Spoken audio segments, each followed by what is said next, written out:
Welcome back, kids. Our story takes us back to the headquarters of the Tenderizer, where he and his sidekick look for clues, unaware that Professor Legume is on his way at this very moment. Any clues, Tenderizer? Not yet, Boy-loney. The professor has really outdone himself this time. Well, while you were looking for clues, I built this device to track him down. A legume finder? How did you make that? I used the hair from his mustache. Excellent work, Boy-loney.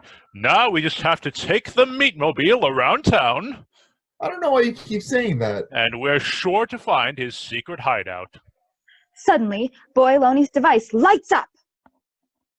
Huh, that's weird. What is it, Boy-loney? It's lighting up now. Almost as if... Tenderizer, look out! The Tenderizer is hit with Professor Legume's fiber blast.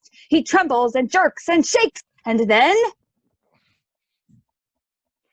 Tenderizer? What a terrible name! I'm giving up my title of the Tenderizer and coming up with a much better title. Behold, I am... Boiled Parsnips Man. Even as a vegetarian, he's annoying. Oh, you can take the meat out of the meathead, but you can't take the meathead out of the meat.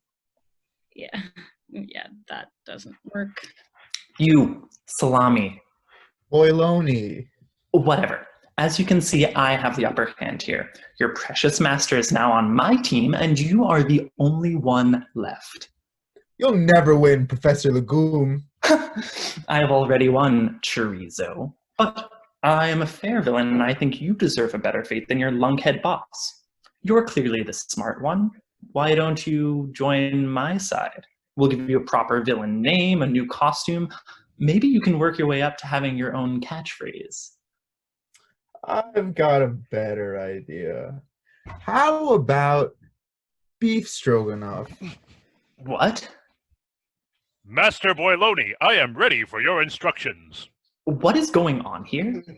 Tenderizer, tie up that evil Professor Legume. Suddenly obeying Boy-loney, the Tenderizer ties up Professor Legume good and tight.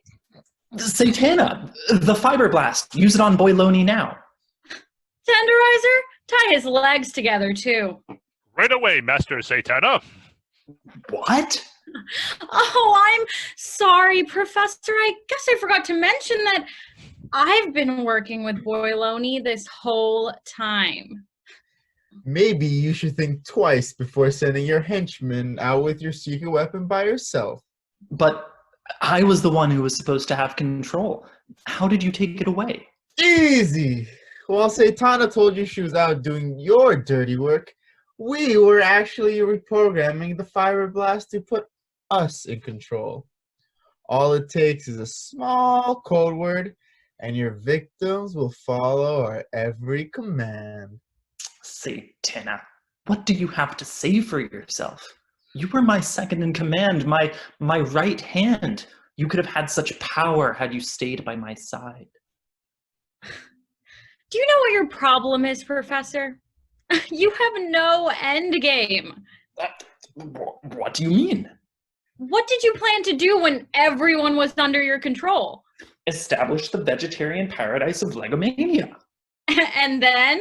And then, well, I would use the collective power of the masses to enact a series of You had reforms. no plan. Just being in control is enough for you. I want to work for something bigger. I need someone with vision. And Boy-loney is the one with that vision? Yes, and no, okay, enough questions. It's time to say goodbye for now. Fine. Do your worst.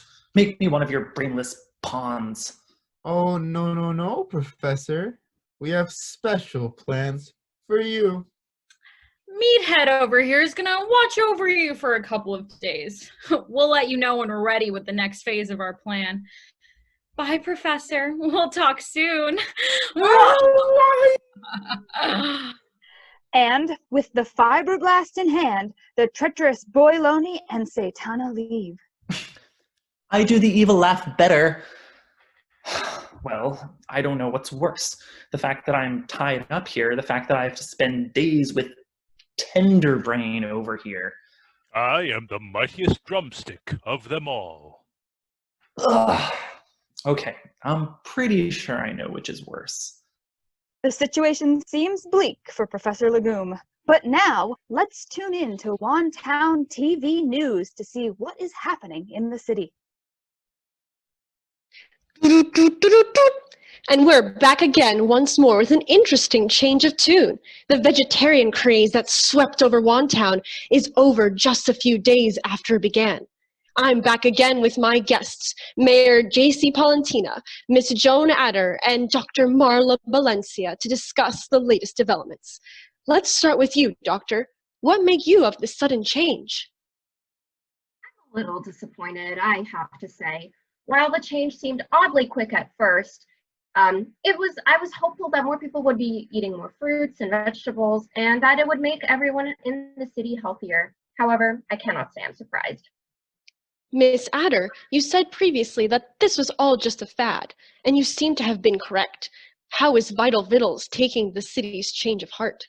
Well, I certainly hate to say I told you so, but I do have a lot of experience in the food industry, and this sort of thing is actually quite common. Now, as for Triple V... Double V? Right. Double V. We are certainly prepared for this change. In addition to our new vegetarian sausages, we've brought back our classic sausage into production and have resumed distribution as of 2 hours ago. And Mayor Polentina, as one of the leading voices of the new vegetarians, what are your views? Were you wrong to act so quickly? I hate to admit it, Lonne, but perhaps I acted a bit too rashly. I would like to apologize to all of the restaurant owners for the inconvenience. And Ms. Adder, I'll be having one of your classic sausages soon. That's great to hear, Mayor. After the break, a crow singing Bohemian Rhapsody in French. Find out about the spectacle that is captivating Wantown after these messages. And so, the mastermind, Professor Legume, is left betrayed by his ally Seitana as she and Boy-loney plot their evil plan. Can the professor escape the clutches of the brainwashed Tenderizer? Find out in episode 5.